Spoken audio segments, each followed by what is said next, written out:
मध्ये जे वाढीव अनुदान दिले जाणार आहे, हे अनुदान कसे मिळणार या संदर्भात राज्य सरकारच्या माध्यमातून एक नवीन शासन निर्णय घेऊन त्यामध्ये स्पष्टपणे सांगण्यात आलेलं आहे 50,000 रुपयांची जी वाढ करण्यात आली आहे ती कशा पद्धतीने मिळणार याबद्दलची पूर्ण माहिती आपण या शासन निर्णयामध्ये समजून घेणार आहोत।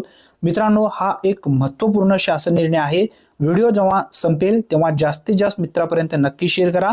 केंद्र पुरस्कृत प्रधानमंत्री आवास योजना ग्रामीण टप्पा 2 सन 2024-25 ते सन 2028-29 अंतर्गत लाभार्थ्यांना देण्यात येणाऱ्या अनुदानात राज्य हिश्श्यातून 50,000 रुपये इतकी अतिरिक्त वाढ करण्याबाबत महाराष्ट्र शासन ग्रामविकास विभागांतर्गत हा शासन निर्णय घेण्यात आलेला आहे।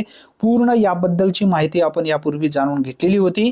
आता या व्हिडिओमध्ये आपण जे 50,000 रुपये वाढीव अनुदान दिले जाणार आहे, हे अनुदान कशा पद्धतीने मिळणार आहे, यामध्ये कोणकोणत्या योजनेचा समाविष्ट